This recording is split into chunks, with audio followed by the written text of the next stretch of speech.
So welcome everyone. Mary McGill has a wonderful, phenomenal show, and if you haven't looked around, please make sure that you read all the stories. We're just going to jump into asking, when and how did you become an artist? Well, since I was a little girl, I remember taking art lessons as a child and loving it. And then I was married young, and I had 3 children, and then I was a mom for, of course you're always a mom. But when my kids hit high school, I realized that I needed to have something more, and I sold real estate, and I did other jobs, but I had a passion for interior design, so I decided to finish a degree in interior design. And while doing that, I had to take a drawing class. And the drawing class was right next to a ceramic studio. So I would watch them, and I was mesmerized, and I liked the whole situation going on behind me. And I thought, I'm going to take that class. And so I went on, got the degree for design, had a job during that, and hated it. I loved the design part, but I didn't like having to tell people what to do in their houses. So I just kept taking classes. And I continued to take classes probably for 10 years. And I just soaked it up, and I learned how to run kilns, and I learned about chemicals. And I had a little bit of a studio in my backyard, which was a gazebo. And when it was hot, you'd be really hot, and when it was cold, you would shake, because the water, I was throwing a lot, and the water gets super cold, but I knew I always wanted to have a studio. But it just never worked out, and then when this became available, you know, I jumped on this, and I couldn't be more happy than where I am. Are any of your children artistic? I would say they're all artistic, but they are all making a living right now. So I have 2 children in finance, and my daughter works for Facebook, and I think that Charlie's actually filming a live video for Facebook so she can watch. So, hey, Allie. But my one son is a writer, he can write, and they're all artistic, but no one's making a living in the art world, definitely. So can you give us a quick summary of your show, Art of the Story? Well, Art of the Story is stories, and they're my stories. Each piece is written at a different time, or is made at a different time, and it's the story of what, as an artist, I don't know how you can't tell a story with your work. You always, I don't care what you're painting, sculpting, what's going on in your life is in your work. I don't know how to be any other way. I don't necessarily want you to know what the story is, but I want you to recognize that it's always a journey, and that's all we're guaranteed in life is the journey. And what I like is for it to resonate, and I like the conversation. And many is the time that I have a piece in a show, and I'll ask if I'm there, I ask, what do you see in it? And they'll tell me, and it's so far from anything that I would have ever known, but that's perfect. That's what excites me. I like the conversation, and I like that it starts the conversation. So for me, that was it. And, the Misfit Cup Liberation Project just fed right into the entire Art of the Story. And this was not my idea. This is an idea from an artist named Michael Strand in North Dakota, and he started this probably maybe 4 or 5 years ago. And it has gone around the United States, and different artists have carried it forward. So I called him 1.5 years ago when I applied here to have a show, because you don't just get a show, you have to go through a process. And I called him and asked him, would he mind? And he said, thank you so much for asking, because mostly people don't ask, they just do it. So I got his blessing, and I was very happy for that. And then I kept the idea in my head, and then when I realized I was having the show, I thought this is going to be perfect. But then I had to think, well, how am I going to get these houses? Because that's a situation in itself. And luckily for me, I have a good friend who's here, Rachel, and her husband is just an amazing person, and he offered to make me 50 houses. And if you looked at the houses, they are in themselves works of art. And I was saying, Howard, they're too nice, like, you know, but this is how he is, and this is what he does. So thank you, Howard. I think they really set the mugs off so perfectly and the stories off. So then I threw 50 mugs to go into the 50 houses. And it's nice because it, you know, keeps the words and the stories perfectly. I couldn't be more pleased. And Howard and Rachel also helped, and my husband, with hanging these. You know, it was how do we want to do different rows? Do we want it to go all the way around? We thought that this was really effective. Yeah, I agree. Yeah. You can start anywhere. Do you have any questions, anyone, about anything that I'm talking about? Please interject.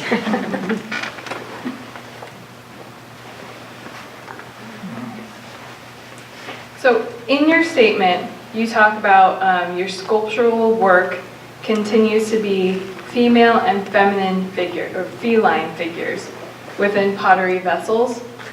Can you talk about why female figures and why feline figures, and do they connect or are they completely separate? Well, the women, feminine, are what I know, being a woman. And I am comfortable sculpting the women. And I just really enjoy, you know, for this one example, her story is the butterflies. And because for me, the symbolic lesson of the butterfly is that, you know, it starts as a caterpillar and it goes through metamorphosis and it changes gracefully and accepts all the changes that occur in your life. And so I use butterflies a lot. I use them on my bowls too. I don't know that I have one here with butterflies. Yes, I do. So again, it's all the symbolic pieces that I add to the work. Now, the cats are a different story. The cats are really men. So they have crowns, and they think they're kings, and sorry honey, that's not a statement about anything to do that. This kitty in particular, this one called Carnal Thoughts, the gray and white kitty, I don't know if you noticed that his carnal thoughts are rats and birds. That's what's in his head. And so it's just symbolic of, you know, different thoughts that we all have in our minds. You know, I just, again, they're telling stories, and that's the part I like about it. When you start off with a cat or a figure, is it a person that you're thinking about, or is it just kind of this made-up creature that you're sculpting? It's a made-up creature. It's not any person other than myself, and it's not, you know, it's certainly not myself. So it's just, it's my mind, it's my emotion, it's whatever I'm going through at that time. The totems are different. The totems all are telling stories also. Two of them are part of a series. They were the top, I call them beads, are Winds of Change. It was a series called Winds of Change, and it was all based on a picture that I was shown from a really close friend who was ill. And so I loved the picture of the hair flying, not caring of the world, and that was what it was all about. And there was 3 pieces in this series, and she's topping this totem, and the other one's over there, and then someone who's here today had bought the other sculpture. So it's all changed. It's just what was represented to me at that point in time when I was making them. May I ask a question? Yes. When you begin, do you have in mind what it's going to look like when it's finished, or does that evolve as you work? A lot of times I've read something, and that sparks the feeling inside of me, and then it never gives me what they're going to look like. That just kind of happens. But the emotion and what I've read or what I've seen, or a poem, or something, or like a picture. It just sparks that part of me, and then I just go with that. Are you sometimes surprised at the end? Sometimes This I'm is- horrified. I'm not only surprised, sometimes I'm horrified. This is where I'm going? Sometimes I think, oh my gosh. Sometimes they never make it out the door. You know. And especially in ceramics. Ceramics is never ending in terms of learning. Running the kilns, the chemicals of the glazes, there's always a surprise. I don't care how many times I fire, it's always different. Like I never understood the glazes and such. It's all what's going on in the atmosphere of the kiln. And I fire with a gas kiln, an electric kiln, and a raku kiln. And those are 3 different fires that give me 3 different surfaces. So my biggest kiln is a gas kiln. So if I know if the piece is going to be really large, then I'm going to have to glaze it a certain way. That's the only parameters that I have in terms of what controls the final outcome. Is if it's a really big piece, then it has to go into my biggest kiln. And even then, sometimes I wish I had a bigger kiln, because I could make it bigger, but I have to still be able to pick it up and move it myself and get it into the car, even though I have a lot of people that help me. Can you talk a little bit about how the totems are constructed? Because they're just amazing feats for ceramics. And it's always a surprise. Okay, there's a piece of rebar inside, and again, Howard, Rachel's husband, Howard Miles, helps me. What is that called? They use the fire and they weld for me. Yeah. But I'm going to learn how to do that. That's something I would love to learn how to do. But he'll, weld the rebar on there or whatever it is. But these actually come apart because they have to be moved, and as you know, ceramics are extremely fragile. So all these pieces of the totems can come off, and then I pack them, and then they go to wherever they're going, and I reassemble. Even though ceramics is fragile, it's very strong. It is vitrified, and the clay is strong when it's fired. You can't smash it, but you can certainly stack it. So that's what I do. I mean, I have, certainly as part of design, for me, I'm always, and this is with anything that I do, I'm always looking at balance. The balance in my brain is the most important thing, scale. And just making sure that they look like they're balanced to me. That's what I do. Excuse me, I have another question.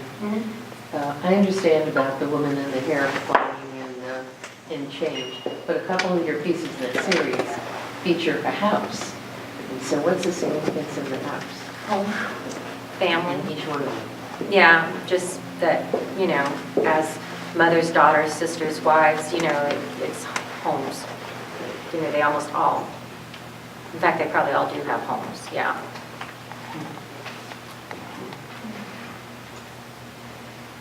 Can you rearrange is this like set, you designed it like that, or can you mess around with it and say, maybe I want the big one on top and the little one in the middle and... Yeah, I mean, this topper bead couldn't be, rearranged, but there are beads in my brain. Each piece is a bead, and so, they could definitely be rearranged, because actually, as I'm making it, they can't be stacked, because until they're fired, they're not strong enough to stack. So I might have in my mind, but then it's always difficult, and I usually have to throw something else or make something else to fill in, because it's not quite, working. So those are all welded together? No, they're all separate. It's just the bar, yeah. In fact, the rebar is not even welded in. The thing that holds the rebar on the bottom is welded in, but the rebar comes out. Yeah. Going back to the writings that are along the wall with certain pieces, can you talk about how you discover these writing pieces? Are you always reading? Are you looking for things, or do they just kind of discover you? They discover me. as an artist, it seems like I'm always looking at images and I'm always reading things. And my kids, 2 of my kids live in New York, so I almost find, I can't wait to sit on that plane for 5 or 6 hours when I go see them, because nothing can interrupt me on the plane. You know, there's no emails or texting or anything like that, and I will just save up the things that I want to read for the plane. And, you know, I go quite often to see them. So that I just read and look, and things just jump out at me. With this piece right here, by the book, I knew that, you know, I thought, oh, I want to put a book on this torso. And then I thought, well, what am I going to write in that book? Because you just can't have empty pages.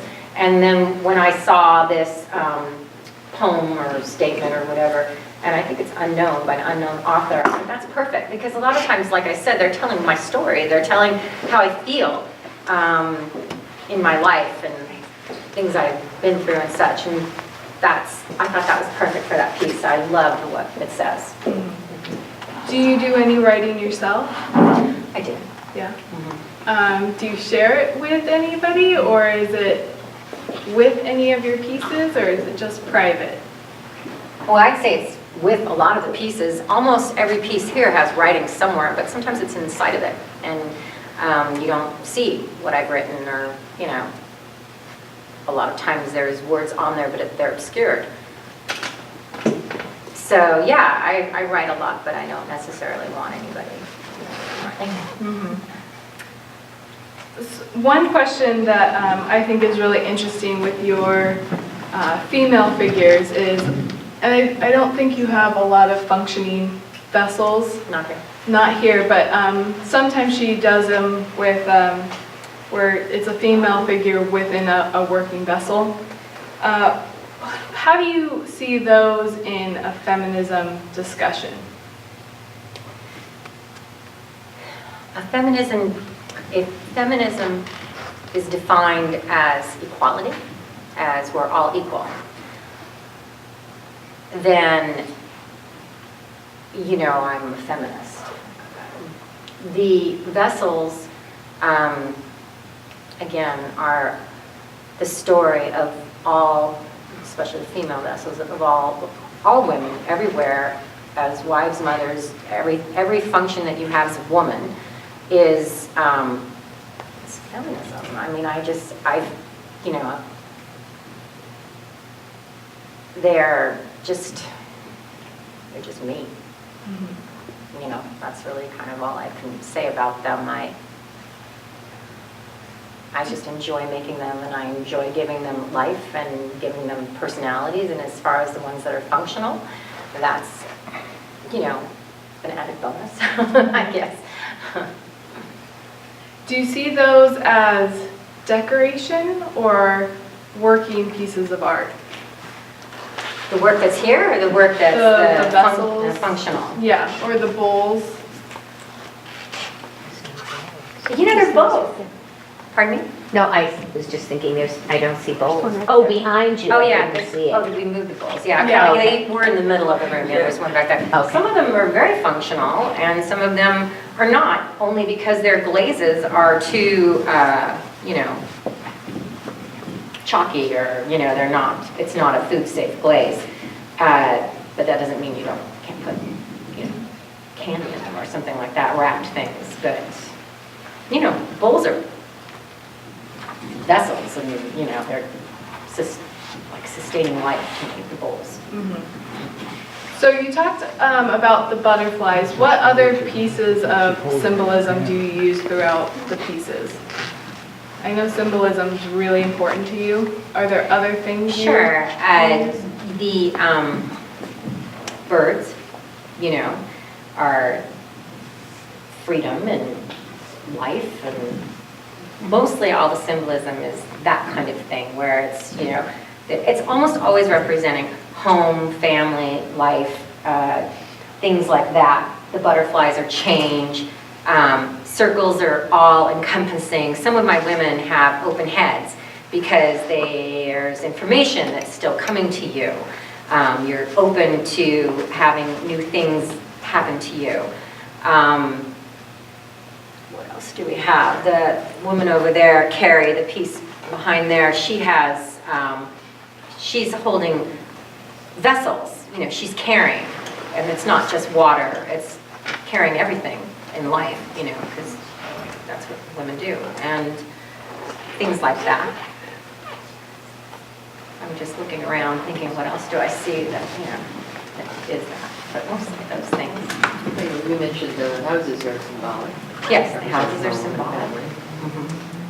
The wall pieces over on this wall, can you talk about that? Because that is so different than everything you have in here, and I haven't seen them before in your, well, maybe I have. Yeah, I have several masks. I have another series inside my studio.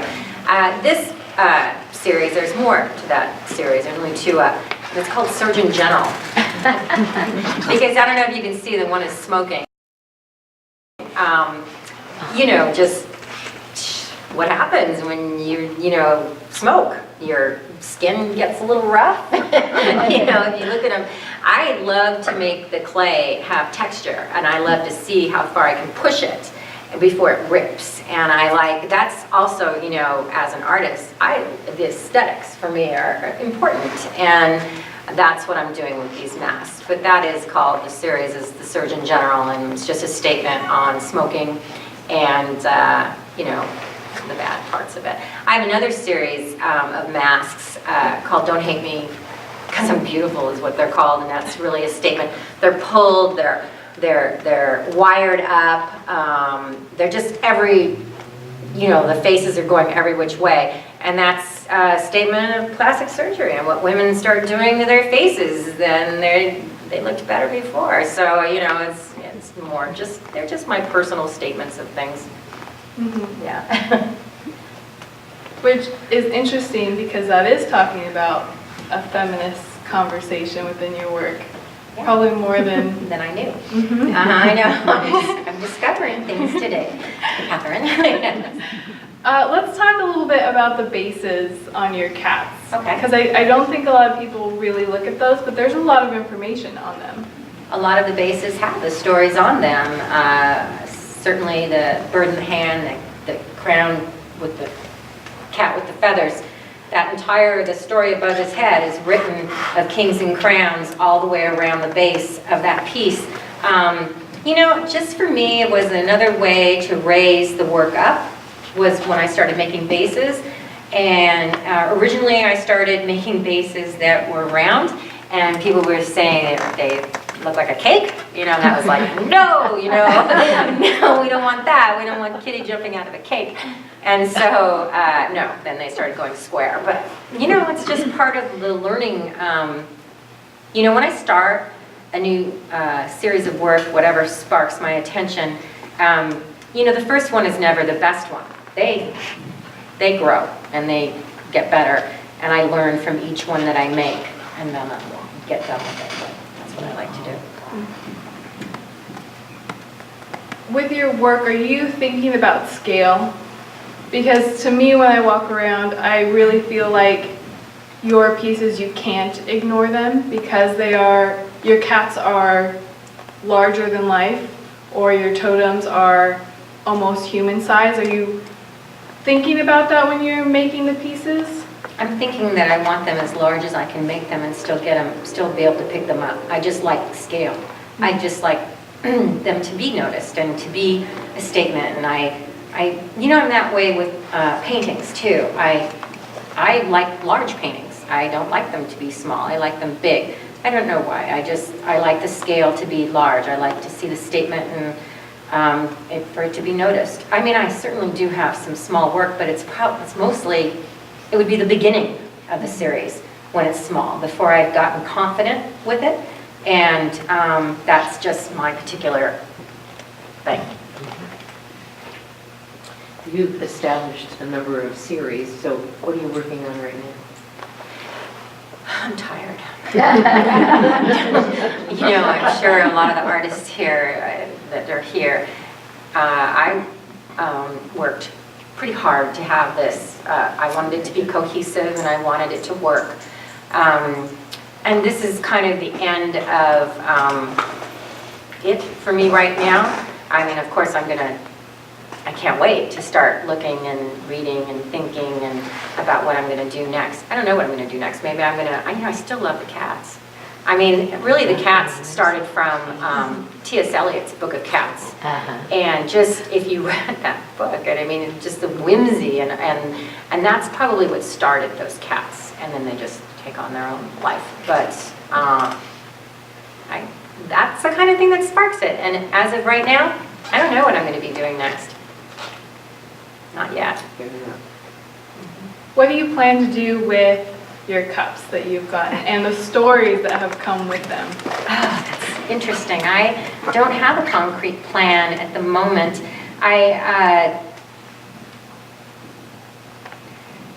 There's always the option that it can be shipped off to the original artist, who this is kind of a massive type of situation. But I don't know that I'll be doing that. Some people have expressed that they want their cup back. They can certainly have it back at the end of this show. The stories I will do something with. It will go into, I have a number of friends that are painters. I feel like we're going to do something with these stories, they're going to go into something, some kind of a piece of art. Now the houses, I hope to bring this on to another gallery, and I'll throw 50 more cups. And, I hope to continue this on. That's what I hope for. Well, is there anything else you want to share? You're gonna have 50 little houses. Do something real No, I beautifully made. hope that you all see something in the work and something that resonates with you. And Hal, yes. Hi, Mary. Hi. Thank you for doing this. I have a question. Since I know a girl who does large pieces also, how long would you work on a piece that big, like the totem, for example? Oh, the totems, yeah. Approximately. From start to finish. Months? It takes months, yeah. I mean, because you start them and then you fire, and then some things work and some things don't. And for the totems, at least a couple of months from start to finish, if not more. But I don't just work on one thing. Right. I work on many things, whatever strikes me. So, it kind of, and then, they change as they go along. Like, the top of this totem used to be somewhere, a different piece of work. It used to be its own sculpture. And, I was looking at it, and I had made these beads, and I thought, this would look good together. I think that's going to be the top of that totem. And so that's kind of how that went. So, and that's, that is what happens. They change. That's great. And then I know when it's right, and then I can be finished. But, they're not always right, but that one's right. So I'm just happy with that. Thanks. Yes. How does the work change now that it's in a gallery space and not in your studio? Oh, it looks so much better. Because in my studio, it's dusty and very full. So I like to see it lit. I'm happy, definitely. Was very happy to see how the show was hung and everything. I was very happy. Does anyone else have questions? Yes. Of course, these are the only two cats I can see close up, but the larger one looks very, the emotion behind the eyes looks very regretful or possibly sad. Is that something that you were thinking about as you were creating the expression on this particular cat? Are you talking about my cup runneth over? Yes. Yeah. Probably.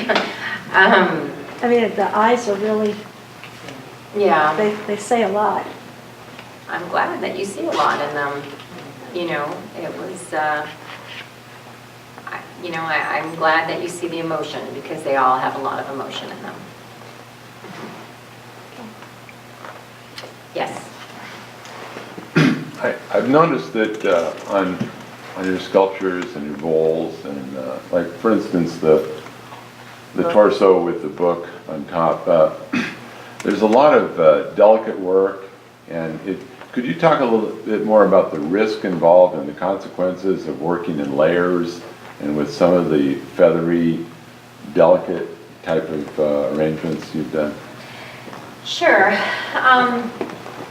There's a lot of consequences dealing with layers of clay, and as Kathy knows, I'd say one of the biggest situations that I get with some of my if I get really thin with the clay, is it gets very sharp, especially when it's been glazed. It's glass, and I don't like when they cut themselves on my work, so I go over it. With some of the work, it can get thick, especially these bowls, because they're layered, and I do try to get my layers as thin as I can, but I like the volume. And all kinds of situations occur at 2200 degrees in the kiln.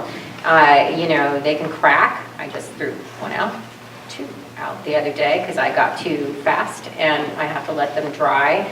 You learn really hard lessons in ceramics, and just what you have to, you can't push it the way to your timetable. You have to kind of let it do, and again, it depends on if the weather's been really wet, it stays damp, it's difficult, and you think you can put a hairdryer to it, but you're only drying the surface, and it's not dry inside, and that's even worse, so it's a matter of, I'd say one of my biggest lessons from ceramics, being a ceramic artist, which now is 20 years, has been learning patience, because I'm a very impatient person, and I want it now, and I want it right, and and it doesn't always work that way. That was my husband's clearing his throat. I want it now, and I want it right. Yes. Yes. Mary, how long did you put the show together? A year or half? I had a couple of the pieces,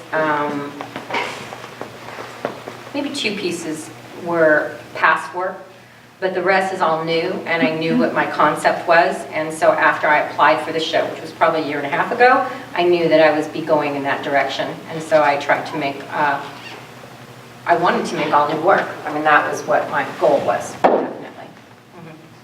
So it's about a year and a half? Mm-hmm. Yes. Anything else? Yeah, I have a question. Yes. As a student of yours, I know you don't do anything without thought.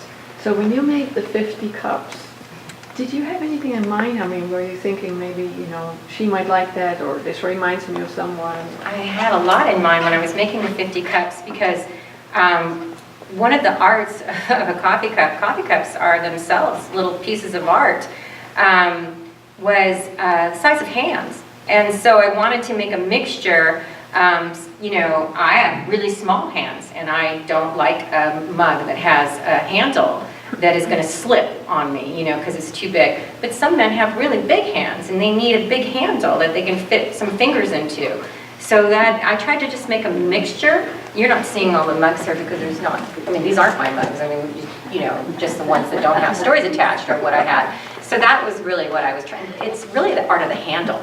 Some were big and some were little. And, well, as you know, I do love to pull a handle, right? Yes, in my classes. That's a demonstration. It's not so easy to do. Yeah, I like a pulled handle, and I tried to give a mixture for everyone to be happy. What is pulled? Mary, tell us about the handle. Some of us aren't in on that joke. It's a sight to be seen. When you're pulling a handle, when you're making a coffee cup and you're going to be attaching a handle, you can just cut. There's actually tools that you could just cut that handle, and it would be the proper thickness and such, and you would attach it.